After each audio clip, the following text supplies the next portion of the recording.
मुंबईतील घाटकोपरमध्ये घडलेल्या होर्डिंग दुर्घटनेच्या पार्श्वभूमीवर पुणे महानगरपालिका सतर्क झाली आहे। शहरातील सर्व होर्डिंगचं सेफ्टी ऑडिट करण्यात येत आहे। पुणे शहरात सुमारे 2500 अधिकृत होर्डिंग्स आहेत, त्यापैकी सुमारे 2300 होर्डिंगचं ऑडिट पूर्ण झालेलं आहे। अनधिकृत होर्डिंगची संख्या देखील मोठी असून आतापर्यंत 1564 होर्डिंग्सवर कारवाई करण्यात आलेली आहे। तर ऑडिट दरम्यान आढळून आलेल्या अनधिकृत होर्डिंग लावणाऱ्या व्यावसायिकांचा परवाना रद्द करण्यात येणार आहे। पुणे महानगरपालिकेच्या आयुक्तांनी याबाबतचे आदेश दिलेत।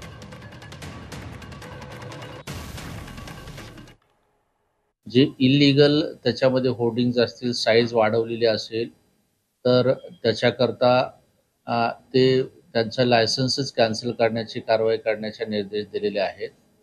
आता सध्या तरी सद्यस्थितीमध्ये पुणे महापालिका क्षेत्रामध्ये स्ट्रक्चरली अनस्टेबल असं काही आढळून आलेलं नाही। अमृत नोनी गॅस्ट्रिन, अपचन, ऍसिडिटी, गॅस्ट्रबल ह्यापैकी तुम्हाला कुठलाही गॅस्ट्रिक प्रॉब्लेम झाला, उपाय एकच, अमृत नोनी गॅस्ट्रिन।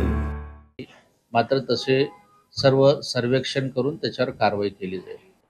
तर या संदर्भात ताजे अपडेट देत आहेत आपले प्रतिनिधी अरुण मेहत्रे। अरुण, काय ताजे अपडेट? सध्या ऑडिट सुरू आहे, काय समजतंय? पुणे महापालिकेच्या आयुक्तांनी याबाबतचे आदेश दिलेले आहेत। मुंबईमध्ये काल होर्डिंग दुर्घटना घडली आणि त्यात 14 लोकांचा बळी गेला। या पार्श्वभूमीवरती पुण्यामध्ये एकूण किती होर्डिंग्स आहेत, त्यापैकी अनधिकृत होर्डिंग किती आहेत आणि एकूण जे होर्डिंग्स आहेत ते कितपत सुरक्षित आहेत, या सगळ्याची माहिती तपासणी केली जाणार आहे। आणि त्यानंतर जे अनधिकृत होर्डिंग आहेत, बेकायदेशीर होर्डिंग आहेत, त्यांच्यावरती कारवाई केली जाणार आहे। एकतर त्या होर्डिंग मालकांचा, होर्डिंग धारकांचा परवाना रद्द केला जाईल, त्याशिवाय त्यांच्यावरती गुन्हे देखील दाखल करण्यात येणार असल्याची माहिती आयुक्तांनी दिली आहे। गेल्या काही दिवसांमध्ये पुण्यामध्ये देखील होर्डिंग कोसळल्याच्या घटना घडल्या होत्या। काही दिवसांपूर्वी बाणेरमध्ये, त्याचप्रमाणे नगर रस्त्यावरती होर्डिंग कोसळून मोठं नुकसान झालं होतं। जीवितहानी मात्र झाली नव्हती। मात्र 2-3 वर्षांपूर्वी पुण्यातल्या मंगळवार पेठेमध्ये एक होर्डिंग कोसळलं होतं, त्यात 4 लोकांचा बळी गेला होता। तर चौकामध्ये ही घटना घडली होती। त्यानंतर पुण्यातल्या होर्डिंगचा विषय देखील किंवा अनधिकृत होर्डिंगचा विषय देखील ऐरणीवरती आला होता।